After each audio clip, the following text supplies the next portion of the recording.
Dan hari ini kami akan melakukan paper examination prakarya dan kewirausahaan dengan topik produk barang bekas menjadi barang bermutu tinggi. Perkenalkan, saya Quinsila, Saya Silvani, saya Divana, saya Sofia, Saya Steven. dan saya Farah. dan kami dari kelas 10L.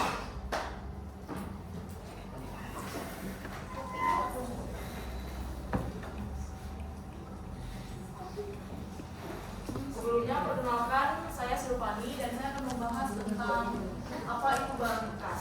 Yang pertama, barang bekas itu adalah suatu barang yang sudah digunakan dan tidak terpakai lagi oleh pemiliknya. Walaupun begitu, barang bekas ini tetap punya nilai yang lumayan karena dia tidak selalu tentang sampah. Bisa saja itu hanya tidak terpakai namun masih layak digunakan dan bisa digunakan dengan baik. Kemudian barang bekas ini biasanya bisa kita daur ulang supaya kita bisa meningkatkan nilai mutunya. Kemudian dari daur ulang ini kita bisa mengurangi limbah, menghemat sumber daya alam, juga mengurangi energi dan emisi. Nah, apa itu daur ulang? Daur ulang sendiri adalah suatu proses di mana kita mengubah barang bekas yang tadi sudah tidak terpakai menjadi suatu produk baru yang lebih bermutu dan bernilai tinggi. Kemudian berdasarkan data yang saya peroleh, kesadaran tentang sampah atau barang-barang bekas yang tidak terpakai itu masih sangat rendah, sekitar kurang dari 10%. Oleh karena itu, Kementerian Lingkungan Hidup dan Kehutanan kita menetapkan suatu standar yaitu 28% untuk penanganan sampah di tahun 2024. Hal ini demi mencapai target Indonesia di tahun 2050 zero waste dan zero emission. Sekiranya sekian dari saya. Terima kasih. Nah, perkenalkan, nama saya Steven dan selanjutnya saya akan membahas tentang alat dan bahan. Pertama-tama itu apa itu alat? Nah, alat memiliki beberapa definisi berdasarkan sumber-sumber yang berbeda. Menurut KBBI, alat merupakan benda yang digunakan oleh manusia untuk melakukan sesuatu. Sedangkan menurut Wikipedia, alat merupakan perangkat yang digunakan untuk melakukan sebuah kerja yang membutuhkan upaya manual. Nah, alat-alat ini bisa berupa perangkat-perangkat sederhana ataupun sampai mesin-mesin yang kompleks. Alat berfungsi untuk membuat, memperbaiki, dan menggunakan suatu barang. Nah, dari definisi tersebut kita dapat menyimpulkan bahwa alat merupakan sebuah benda yang digunakan oleh manusia untuk mempermudah pekerjaan mereka supaya lebih cepat, mudah, dan efisien. Secara umum, alat bisa dikategorikan menurut fungsinya. Ada alat untuk memotong, ada alat untuk mengecat, ada alat untuk mengelem, dan alat untuk memukul. Nah, selain dari fungsinya, alat juga bisa dikelompokkan berdasarkan tingkat kompleksitasnya. Ada alat manual dan juga ada alat yang berbasis teknologi. Nah, dalam proses pembuatan barang bekas menjadi produk yang bernilai tinggi, ada beberapa alat yang sering digunakan dalam proses pembuatannya tersebut. Contohnya itu adalah alat untuk menggunting seperti gunting dan juga alat untuk mengelem seperti lem tembak. Nah, yang kedua itu adalah bahan. Bahan itu merupakan sebuah benda atau barang yang diperlukan untuk membuat suatu produk yang lain. Nah, contohnya itu ketika ingin membuat sebuah baju, kita harus memiliki bahan seperti kain, benang, dan juga kancing. Nah, bahan ini merupakan sebuah input atau masukan untuk bisa membuat suatu barang. Nah, bahan-bahan tersebut bisa berupa barang yang belum diolah ataupun barang yang sudah diolah sebelum proses produksi. Nah, dalam proses pembuatan barang bekas menjadi produk bermutu, itu akan memiliki beberapa bahan yang sering digunakan. Contohnya itulah seperti bahan-bahan yang terbuat dari plastik seperti serat plastik dan kap plastik.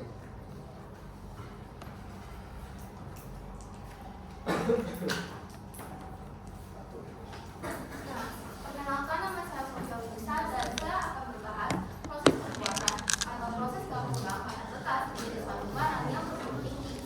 Nah, biasanya tahap-tahap produksi seperti ini dibagi menjadi 5 tahap. Tahap pertama adalah tahap pengumpulan bahan bekas. Biasanya dalam tahap ini kita mengumpulkan barang-barang bekas yang akan nantinya kita daur ulang.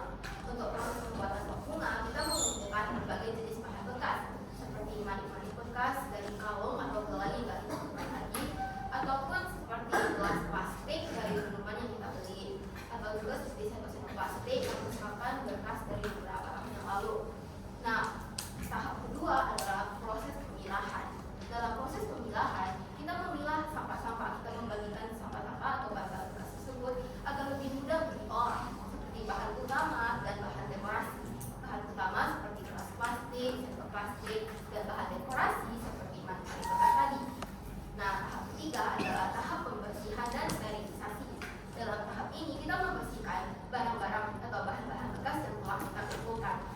seperti gelas plastik yang bekas minuman dulu, tentu saja kita harus membersihkan gelas tersebut sebelum digunakan. Nah, kemudian tahap keempat adalah tahap produksi. Tahap produksi adalah tahap di mana kita mengambil bahan-bahan bekas tersebut dan menjadikan bahan bekas tersebut jadi suatu karya atau suatu produk yang bernilai guna.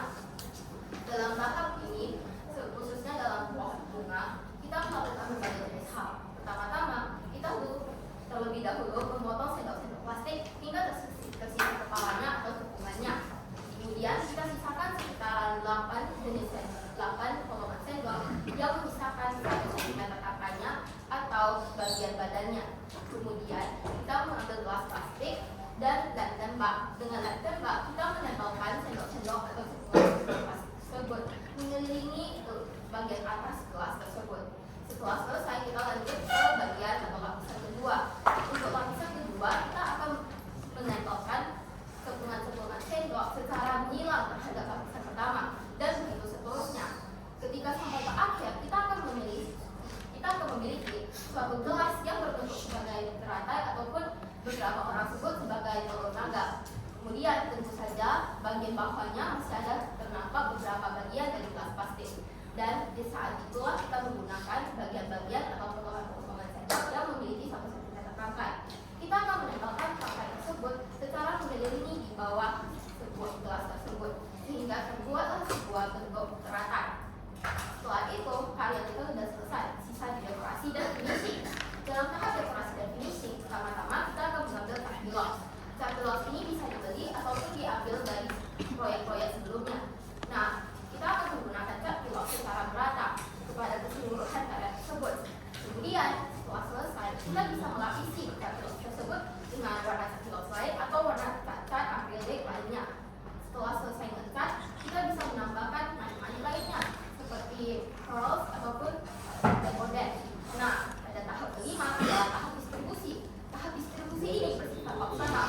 Dalam tahap distribusi, kita bisa menjual produk kita atau memberikannya kepada orang lain. Atau jika kita tidak menginginkan hal tersebut, kita bisa menyimpan hasil karya kita atau produk kita di kamar kita sebagai suatu pajangan. Sekian, terima kasih. Nah, kemudian saya akan menyampaikan tentang tantangan dari tahap produksi. Seperti yang telah dijelaskan oleh teman saya sebelumnya, perkenalkan nama saya Divana. Seperti yang telah dijelaskan oleh teman saya sebelumnya, ternyata proses-proses mendaur ulang barang bekas menjadi barang bermutu ada banyak sekali. Begitu pula dengan tantangan yang harus kita hadapi apabila kita ingin membentuk perusahaan daur ulang barang bekas. Tantangan yang pertama adalah perencanaan. Perencanaan yang matang terhadap barang-barang atau terhadap usaha kita akan mengakibatkan usaha yang sukses. Jokowi pernah menyatakan bahwa 70% startups di Indonesia mengalami kegagalan akibat perencanaan yang kurang matang. Lanjut kepada tantangan yang kedua adalah manajemen persediaan. Dalam melakukan proses pendaur ulang barang bekas, tentunya kita akan membutuhkan alat dan bahan. Tapi apa yang terjadi jika barang bekas alat dan bahan yang kita perlukan itu langka atau terbatas, ataupun jika kalau ada harganya mahal, maka hal ini pun akan menghambat kegiatan produksi kita. Lanjut kepada tantangan yang ketiga adalah tenaga kerja. Dalam membentuk sebuah perusahaan, tentunya kita akan membutuhkan tenaga kerja agar meningkatkan keefisienan produk kita. Namun, apa yang terjadi kembali jika kita memiliki tenaga kerja dengan sumber daya manusia rendah? Maka dengan begitu, produk yang kita hasilkan tidak akan sesuai dengan satu sama lain, yang akan menimbulkan kekecewaan terhadap pelanggan atau konsumen. Yang keempat adalah teknologi. Teknologi merupakan aspek paling penting menurut saya, karena teknologi selain berperan untuk mesin otomasi pembuatan barang daur bekas daur ulang, dia juga berperan dalam promosi. Jika kita gagal mempromosikan barang daur ulang kita dan barang tersebut gagal bersaing di antara pasar-pasar, maka hal tersebut juga akan mengakibatkan kegagalan dari perusahaan. Lanjut kepada tahap tantangan kelima, yaitu adalah komunikasi dan koordinasi. Hal ini merupakan tantangan yang seringkali disepelekan oleh banyak orang. Namun sebagai seorang pemimpin ataupun seorang atasan dengan seorang bawahannya, kita perlu mengkoordinir tiap bawahan agar mengikuti perintah kita atau menjalankan kewajibannya, agar mereka menghasilkan kegiatan ataupun barang daur ulang barang bekas yang sama. Terakhir ada ketidakkonsistenan produk. Seperti yang saya sampaikan sebelumnya, seluruh tantangan ini menghasilkan bahwa produk ini tidak konsisten ataupun tidak sesuai dengan pendapat ataupun ekspektasi dari pembeli. Oleh karena itu, kita harus mengoptimalkan agar yang kita hasilkan 90% sama dengan produk yang kita katalog ataupun yang kita foto di Shopee.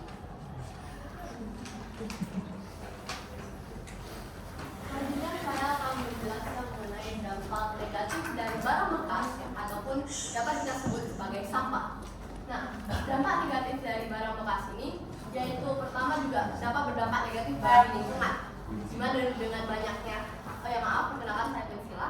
Nah, untuk dampak negatif bagi lingkungan ini yaitu dapat menyebabkan polusi ataupun pencemaran, dan lebih parahnya lagi apabila terus berlanjut maka akan mempengaruhi iklim. Selanjutnya, dampak dari barang bekas ataupun sampah juga dapat berdampak pada ekonomi, di mana dengan impornya barang bekas maka daya saing dalam negeri ataupun daya saing pasar dalam negeri dapat menurun. Alhasil barang-barang yang dibawa impor juga dapat berpotensi untuk membawa penyakit, sehingga juga dapat berdampak negatif bagi kesehatan.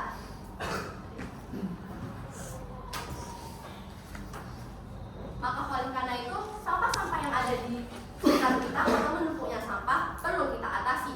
Kita dapat mengatasi masalah ini dengan cara melakukan daur ulang. Nah, daur ulang dapat memberi berbagai manfaat positif. Yang pertama yaitu lingkungan lebih bersih.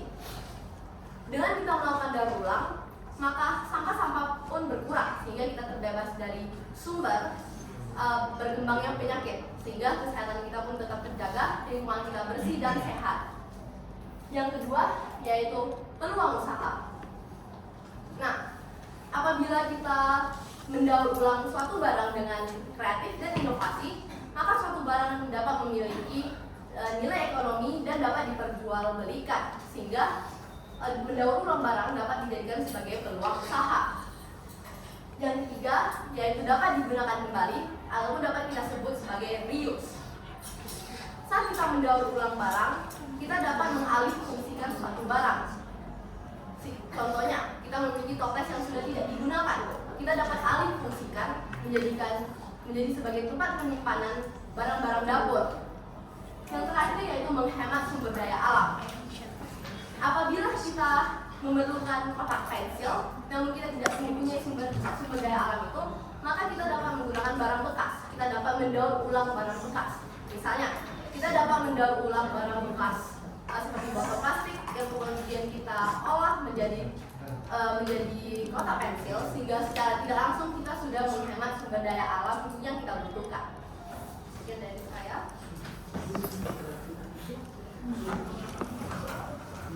Oke, perkenalkan, nama saya Fernando Miguel Wijaya dan saya akan membahas tentang proses membuat membuat vas bunga ini dari bahan-bahan bekas. Nah, pertama-tama kita itu harus sediakan dulu alat dan bahannya. Alat dan bahannya misalnya saja berupa cup plastik, sendok plastik, kemudian rem tembak serta isinya, cat pilox, kemudian bisa pula kita sediakan hiasan-hiasan berupa mani-mani, ataupun kita bisa sediakan pula berupa bunga, mau itu bunga yang asli maupun bunga palsu. Nah, selanjutnya pertama tahap yang harus kita lakukan itu adalah memotong sendok plastik ini. Sendok plastik ini akan dipotong hingga menyisakan bagian kepalanya saja, dan dimana kita potong secukupnya sesuai dengan ukuran botol ataupun ukuran cup plastik yang kita butuhkan. Kemudian setelah potongan sendok ini telah terkumpul, kita akan susun melingkar mengelilingi cup plastik.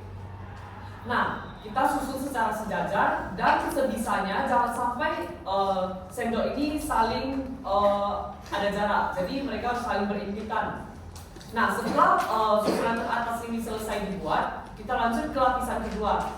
Disarankan saat kita penempelan sendok plastik di lapisan kedua, jangan sampai kita menempel sejajar, namun kita harus melakukan penempelan secara selang-seling sehingga membuat suatu pola yang menarik. Nah, kita susun secara terus-menerus hingga menutupi permukaan ataupun menutupi bagian badan dari cup ini. Nah, selanjutnya kita potong lagi sendok, namun menyisakan bagian tangkainya kurang lebih 1 hingga 2 cm. Kita kumpul sesuai dengan jumlah yang kita butuhkan, sesuai dengan alasnya. Setelah itu kita susun dan kita tempel secara melingkar dan sejajar. Nah, cup plastik ini pun telah siap kita jadikan sebagai vas bunga. Kita lanjut ke tahap berikutnya, yaitu tahap menghias. Nah, setelah vas bunga ini jadi, kita masuk ke tahap menghias. Yang pertama adalah tahap melakukan cat pilox. Kita cat bagian vas bunga ini dengan warna pilihan kita masing-masing. Nah, kita tunggu beberapa saat hingga vas bunga ini mengering. Nah, setelah itu kita lanjut ke tahap menghias. Kita bisa tempel manik-manik, yang kemudian tahap terakhir berupa kita masukkan bunga ke dalam vas bunga ini. Nah, tentunya vas bunga ini telah siap dijual dan siap untuk kita pajang di rumah ataupun menambah nilai ekonomis. Nah, terakhir saya akan membahas bagian kesimpulan. Nah, jadi barang bekas ini adalah barang yang dimana sudah digunakan oleh orang lain dan kemudian mereka menganggap bahwa barang ini telah usang, yang dimana mereka sering sekali menganggap barang bekas ini adalah barang yang sudah tidak memiliki nilai guna. Namun hal tersebut adalah salah, yang dimana suatu barang bekas tentu memiliki suatu nilai guna apabila diolah dan dimanfaatkan menjadi barang-barang lain. Oleh sebab itu dilakukan suatu daur ulang. Daur ulang ini adalah proses mengubah barang bekas menjadi barang yang memiliki nilai guna. Nah, dengan melakukan daur ulang ini tidak hanya membuat suatu barang dengan nilai ekonomis yang ada, namun juga dengan daur ulang kita bisa mengurangi sampah ataupun polusi yang terdapat di dunia ini.